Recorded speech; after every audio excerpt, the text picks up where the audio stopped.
Hello guys, இன்றைக்கி நம்ம பொது தமிழில் இருக்க புது கவிதை அப்படின்ற தலைப்பில் இருக்கிறத பார்க்கலாம். ஸோ இந்த இதில் நம்ம என்ன பார்ப்போம்னா பார்த்திங்கன்னா, புது கவிதையோட தோற்றம் வளர்ச்சி பற்றி பார்க்கலாம். ஃபஸ்ட்டு புது கவிதை அப்படின்னா என்னன்றதை பார்த்துக்கலாம். இப்போது சீர், தலை, அடி, தொடை இதெல்லாமே ஒரு கவிதைக்கு உள்ள கட்டுப்பாடுகள். இந்த கட்டுப்பாடுகள்லாம் இருக்கிறது தான் மரபு கவிதை. இந்த கட்டுப்பாடு எதுவுமே இல்லாமல் இது எல்லாத்தையும் உடைக்கிறது தான் புது கவிதை. அதாவது புது கவிதையை எப்படி சொல்கிறாங்கன்னா, கவிதையில் புது கவிதை என்பது சொற்கள் கொண்டாடும் சுதந்திர தின விழா அப்படின்னு சொல்கிறாங்க.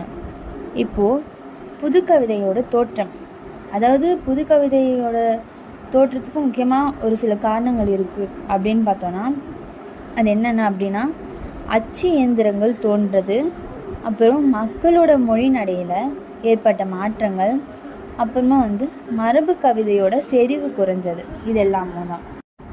அடுத்து புது கவிதையோட வேறு பெயர்கள் அப்படின்னு பார்த்தோன்னா, கவிதையற்ற கவிதை, யாப்பில்லா கவிதை, வசன கவிதை, இலகு கவிதை, கட்டிலடங்கா கவிதை, இதெல்லாமும் புது கவிதையோட ஒரு சில பெயர்கள். அடுத்து புது கவிதையோட வளர்ச்சி அப்படின்னு பார்த்தோன்னா, வால்ட் விட்மன் புள்ளின் இதழ்கள் அப்படின்ற ஒரு புது கவிதையை படைத்தார். இந்த மாதிரி நாமளும் தமிழில் புதுமை படைக்கணும் அப்படின்றதுக்காக இந்த வால்ட் விட்மனோட புள்ளின் இதழ்கள்ன்ற புக்கை படித்த பாரதி என்ன பண்ணார்னா, காட்சிகள் அப்படின்ற தலைப்பில் புது கவிதை எழுதினார். அதுக்கு வசன கவிதை அப்படின்ற ஒரு பேரையும் வச்சார்.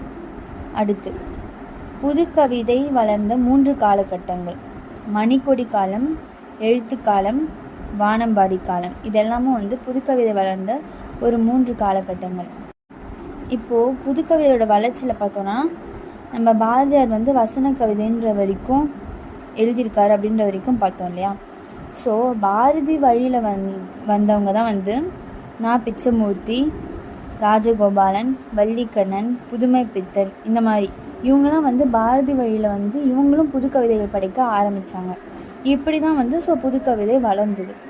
அடுத்து ஒரு 2 கவிஞர்களும் அவங்களுடைய நூல்களும் பார்க்கலாம். ஃபஸ்ட்டு கவிக்கோ அப்துல் ரஹ்மான், அவரோட ஒரு சில புது கவிதை நூல்கள் பார்த்திங்கன்னா, பால் வீதி, நேயர் விருப்பம், உன்கண்ணால் தூங்கிக் கொள்கிறேன், பித்தன், அவளுக்கு நிலா என்ற பெயர், இந்த மாதிரி. அடுத்து கவிஞர் இன்குலாபோட புது கவிதை நூல்கள்: இன்குலாப் கவிதைகள், வெள்ளை இருட்டு, சூரியனை சுமப்பவர்கள், கிழக்கும் பின்தொடரும், ரகசியப்பூ, கூக்குரல், இதெல்லாம்.